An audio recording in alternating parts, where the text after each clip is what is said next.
36 years of life lessons. Hey beautiful, welcome back to my channel. Tamia Dawkins here. If you've never seen my face before, I would love to invite you to go ahead and subscribe on my channel. We talk about all things connected to living the intentional lady life so that you can build a business and a life that I know that you'll absolutely love.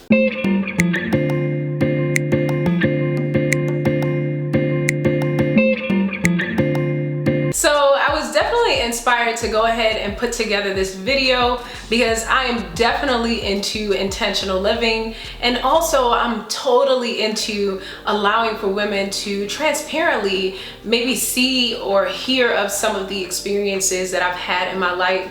I really and truly believe that in our developmental processes as women, whether we are really trying to become that amazing business owner or we're just living our day-to-day life, that it is super important to make sure that we are going through the right way of development. I know for some women, really just sitting down and kind of reflecting on their years so that they can really take inventory of the different lessons that they learned. Maybe it's not a big deal, but for me as a leader, as a friend, as a sister, as so many different things that I know that I have been called to be, it is super important for me to be intentional about the reflection of some of the different things that I have definitely learned, especially in my 35 years, almost 36 years of living. So in my first life lesson, I can say that I have totally learned that it is very important for me to pay attention to all of the things that I am versus the things that I am not. Now I know just somehow innately we as women in particular, we are always focusing on our flaws, focusing on the things that we haven't achieved in life, focusing on how she may be better than me. And I've learned that I have to be content with exactly where I am on my own personal journey. What I realized is that no one will ever travel the journey of living Tamia's life, only me. So it's important for me to make sure that I highlight all of the amazing and positive things that I am, right? And so what I try to do most oftentimes to completely quiet the voices of feeling completely inadequate or maybe feeling like I'm just not enough is just really take inventory and focusing on maybe some of my own personal accomplishments, like being a mom, an amazing mom, not perfect, but I really strive to serve my children and really give them as much as I can give them because of the fact that I know that it is my obligation and I understand that they are the next generation. They are my legacy in the earth. And so that is definitely one of the ways that I continue to show up, and I'm always patting myself on the back for being an amazing mother because no mother knows everything. Even if you've learned different things from your mother, your experience of motherhood is going to be something that is totally different. So I had coined a phrase and really focused on the fact that in my mothering season, I wanted to maximize every moment, maximize every season by really paying attention to the different life lessons that I can learn in motherhood, but at the same time, trying to make sure that I'm always putting my all into serving my children. And so by focusing on a really positive part of who I am, being an amazing master mom, it helps me to basically consistently remind myself that I'm amazing and I don't have to feel down and out about the things that maybe I haven't been able to accomplish, that maybe I've been dreaming of doing and maybe I couldn't do them because of this particular season that I'm in, even though I've accomplished a lot, I would say, after 35 years of living, almost 36 years of life. And you know, what I learned is that when you are really trying to focus on being super positive, there's a lot of mindset that you have to do on a day-to-day basis. And so for me, in order for me to remain positive, I try to worship. That's what I do. I'm a worshiper. One thing that I've definitely learned is that when you are making sure that your atmospheres are totally positive, or you have positive mantras or affirmations, or for me, if the word of God is something that is consistently in my view or in my hearing, it helps me absolutely to remain positive, and then I can sort of recycle the thoughts of positivity or the thoughts of the fact that I've done amazing things on my own personal journey. So I really want to encourage you, because I'm definitely an encourager, to make sure that you, in the years that you are living your life, that you totally focus on the positive things versus the negative things. We can find negative things about ourselves, especially as women, all day long, some true and some not so true, but I believe that it is important in our developmental processes that we focus on the good things so that we can make more good things. And if you want to remain positive and make sure that you are kind of on that straight and narrow path of becoming everything that you desire to become in life, you have to make sure that you're positive. So for me, there is an assurance, even when I get weak in terms of not necessarily feeling all that positive, there's this assurance and this deep depth of, I believe, like roots of knowing who I am in terms of the positive things versus the negative things that I've definitely developed. And it didn't happen overnight, but it's something that has definitely happened once again in my developmental process of becoming. And I can say that it has definitely been a blooming of something absolutely beautiful. So the next thing that I've learned in my 35, almost 36 years of living, tomorrow, August 24th, is the importance of recognizing that time is everything. And not only is time everything, but utilizing your time wisely is everything. And I think just about everybody that reaches 35 years old, or let's say 40 years old, you hit this point in your life where you realize that time is really, in most cases, all you have. Time is all it is that we have as human beings, right? And when you get to this place of making a decision every single day to live a life of intentionality, then you begin to realize that you have to utilize your time as a human being super wisely. So for me, this looks like not allowing for negative situations or even negative people to penetrate my life, because I understand the importance of boundaries. And one thing that I realized, especially as women, is that we can be in this place where we kind of allow for negativity to really take root in our lives and then kind of get in our thoughts. And there's just this consistent struggle mentally that we go through that just kind of causes all kind of havoc. And so I've been there, done that in my life. And I believe that I'm at this place where I realize that those things, those negative thoughts and those negative people and negative situations really have the power to strip you away from the time that you have, that you can be utilizing to focus on the more positive things, focus on the things that have the power to be able to make you a better person. So I do a really good job at setting up boundaries. And I think when it comes to setting up boundaries, the thing that I've learned is that it's important to communicate where you are in the relationships that you value most. Now, I don't believe in giving a communicated response to every single human being that's in your life. But if I have a valued relationship with you and we have that same reciprocated thought, I've learned to communicate exactly where I am so that people don't necessarily have to guess. And even if I haven't had the opportunity to have a communication about that particular place, I believe that people know me in particular well enough to understand exactly where I stand on the basis of maybe if they've observed different things about me, maybe in relationships with other people. But I believe that there has to definitely be a grace with regards to handling boundaries. But saying all that to say, for me, setting boundaries in my life has allowed for me to make sure that my time is being used wisely. So in this season of my life, I don't talk to everybody. In this season of my life, I'll close the door real quick after, of course, communicating certain things so that I can do what needs to be done, the things that are priority in my life, so that I don't have to look back and really probably have this time of, kind of just feeling like I'm regretting the fact that I've wasted time. I've been there and done that.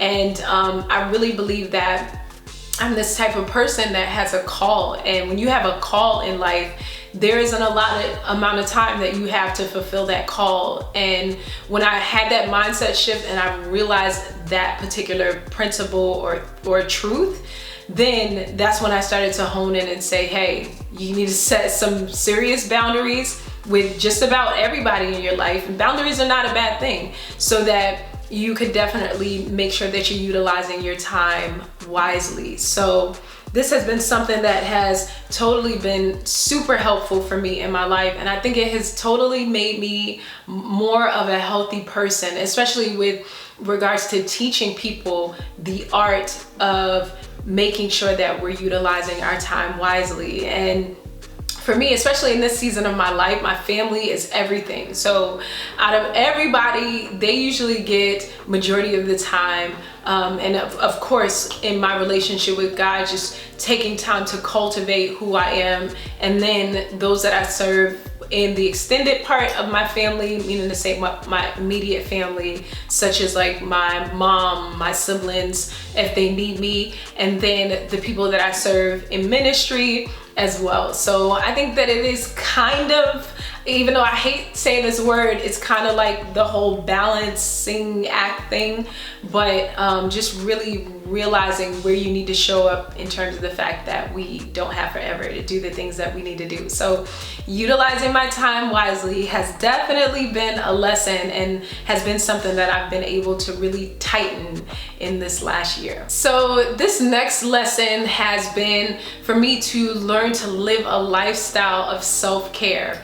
Now, for me, I believe that when we are self-caring, taking care of ourselves, that this really spans out into so many different avenues of our lives, whether we're talking about mentally, emotionally, whether you're talking about your health or yourself from a spiritual perspective. I think that it has been so important for me to make sure that I'm tightening up my self-care. And I think that by developing some new habits and putting some new actions into place, as well as the whole talk that I just went through with regards to boundaries, that I've definitely learned how to self-care more. One of the greatest ways that I've definitely learned how to self-care is by using emotional intelligence, which is something that my husband has been talking about lately a lot within a academy that he has online called the Life Leadership Academy.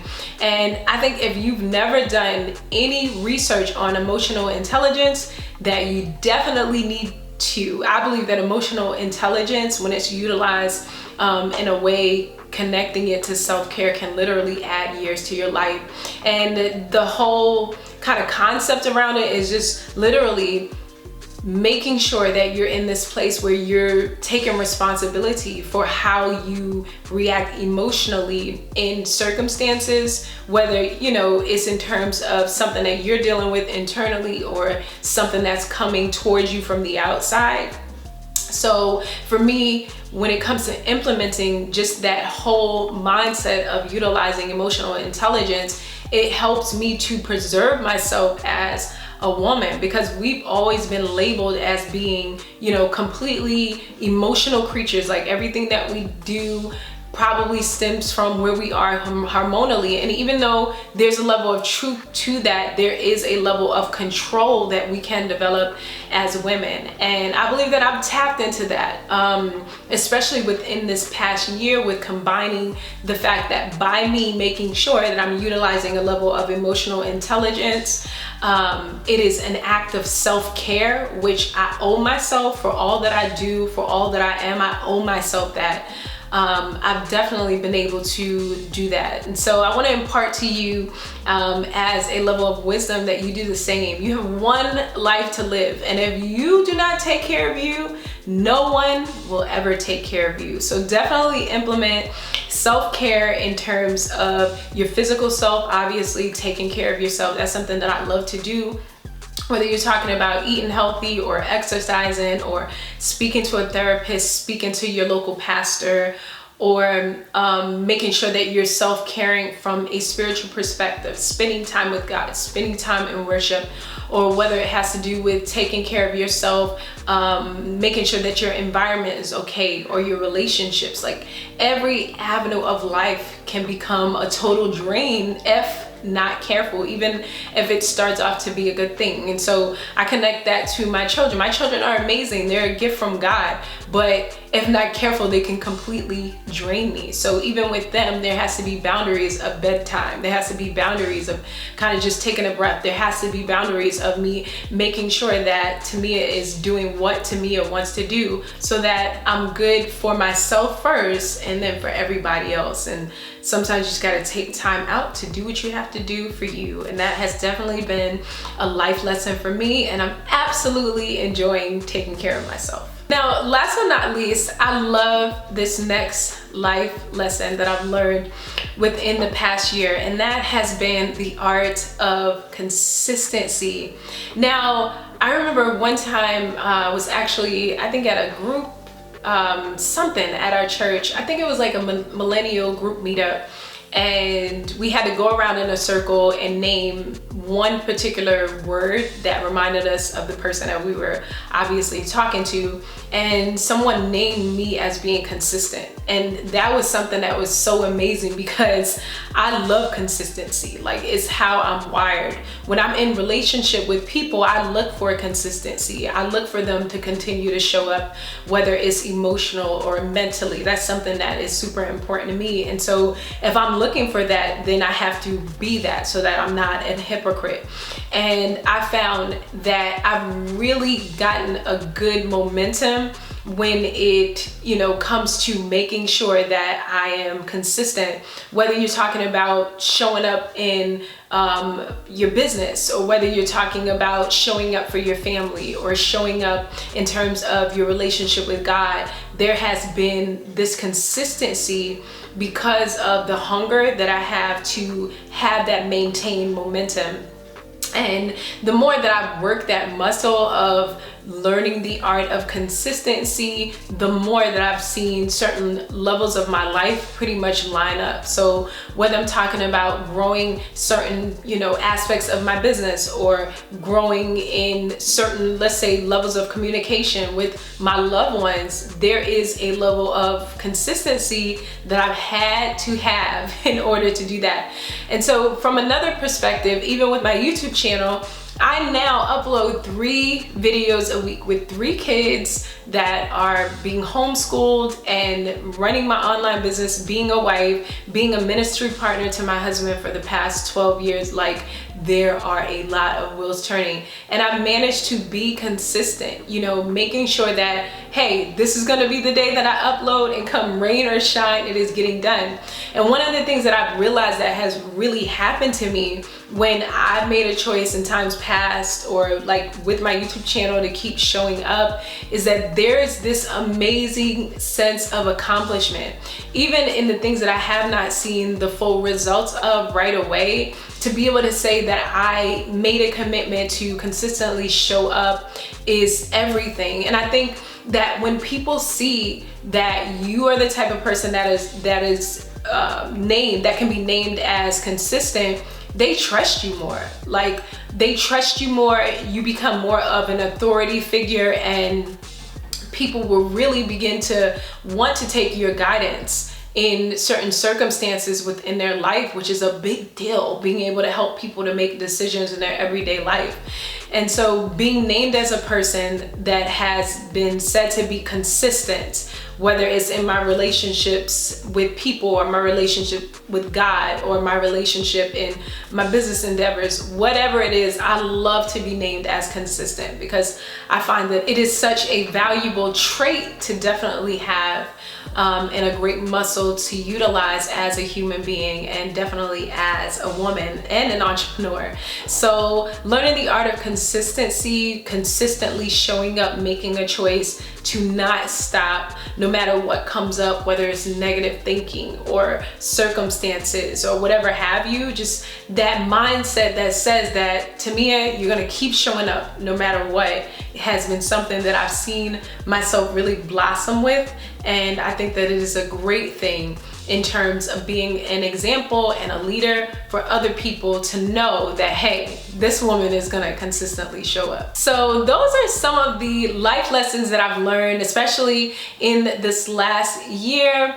Turning 36 years old has been something that has been like, wow. You know, you find yourself this age and then you wake up one day literally and you're another age, and you have no choice but to reflect over what you've done with your life, you know, how you have shown up. And so I'm so happy to be able to look over my life and know that there have been some internal accomplishments as well as external accomplishments that I can look back at and say, hey lady, you're really doing your thing where that's concerned. And more than just that, knowing that my level of being able to keep moving has the potential to be able to inspire other women as well. And that is definitely everything for me. So I hope that you enjoyed this video. In the comments down below, let me know which one of my life lessons on my road of being 36 years old has really inspired you, and what you think you're gonna take to heart and try to implement maybe within your life as well. And so there's one more thing that I absolutely have to let you know, and that is, I believe in you. Do me a favor, don't forget to subscribe. I'll catch you again here soon. Ciao.